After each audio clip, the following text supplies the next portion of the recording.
All right, so it is summertime. As you know, most Americans are enjoying some fun in the sun. But did you know that U.S. sunscreen regulations may be holding us back from getting the best sun protection?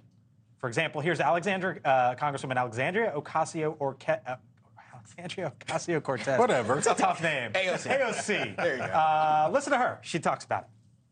FDA is different than the rest of the world in that we regulate sunscreen as a drug instead of a cosmetic. It's regulated as a drug, has far more stringent standards, far more testing, far more scientific and clinical trials that are required, which is good. We want to make sure that things are safe. However, sometimes that can add a lot of bureaucratic and costs that prevent us from getting any sunscreen filters. All right, so when I saw this, two things came to my mind. One, how is the sunscreen that I'm putting on my kids not as good as the sunscreen that's overseas? But also, two, AOC comes in as this progressive firebrand. And the last two things that we've talked about her on the show, a deal with Republicans over psychedelics, and now Senator Mike Lee, Denise, who is the complete opposite side of the political spectrum, basically tells AOC, let's make a deal. Let's take this. Listen, she's learning, right? She's been in there long enough. She's learning how to play along. You know, 20 Americans die every single day from melanoma. And so it is a real issue. And I applaud her for doing it. I applaud anyone who has the courage to do it, just like I applauded her when she stood with Dan Crenshaw and fought for MDMA-assisted therapy for veterans who suffer from PTSD, for which there is no cure. Once in a while, Congress gets it right. And I think we should be applauding it when it happens. But this is a serious issue that requires a serious solution.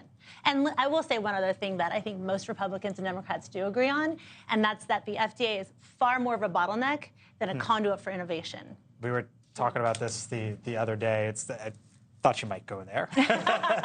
Michael? Yeah, I mean, I think we really got to pause for a minute and think about how far Congresswoman Ocasio-Cortez has come in the last two cycles. This is someone who was going to be a rock star no matter what. But she's in a safe district, and she has repeatedly reached across the aisle and tried to work with Republicans in areas where she could find help. And I think that's something that she really has to thank Nancy Pelosi for. Pelosi's really been a mentor for her. What's her move? Because there was talk about her maybe trying to go after Chuck Schumer, to try to become a senator, elevate her status. That hasn't happened. What's next? Continued. I mean, I think things like this are perfect examples of how we could see her move up to higher office.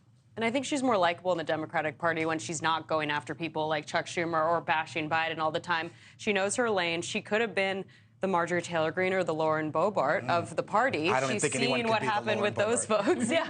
And I think she's taking a step back and saying, why don't I try to get things done that can actually get done and on a bipartisan level? Do you think this is her trajectory, Chris, or you see it differently? Well, she was originally following sort of the Ted Cruz model, which is you get the other side to hate you so much that you can raise your profile and you can raise a bunch of money for being detested by the other side. I think Cortez is a very smart person, and she is a gifted politician. And I think that she has a bright future because she's figured out, okay, I did the hatred as a path to prominence, and now it's time to pivot into something else. Mike Lee was on the list to be potentially one of Donald Trump's Supreme Court justices. Yeah. And he responded to AOC this way. He said, quote, "There's no left or right when it comes to UV light," and basically gives an emoji to AOC saying, let's get a deal. Let's get this going. Can he be impeached for that pun? Is that a removable offense? I don't know. 11 out of 20 U.S. sunscreens meet European standards of protection. Have you ever used the really good Australian and European sunscreen? Have not. Tell me about it. It's thin, it goes right on, it covers you up, it's got great protection, it's amazing, as opposed to the gloopy, soupy American It's how I stuff. keep this caramel complexion. That's right. A lot of people don't know he's Norwegian. That's how he did it. He did it with the bronzing. Thanks for watching. Go to newsnationnow.com to find News Nation on your television provider. And don't forget to subscribe. Click the red button to get more of News Nation's fact-driven, unbiased coverage.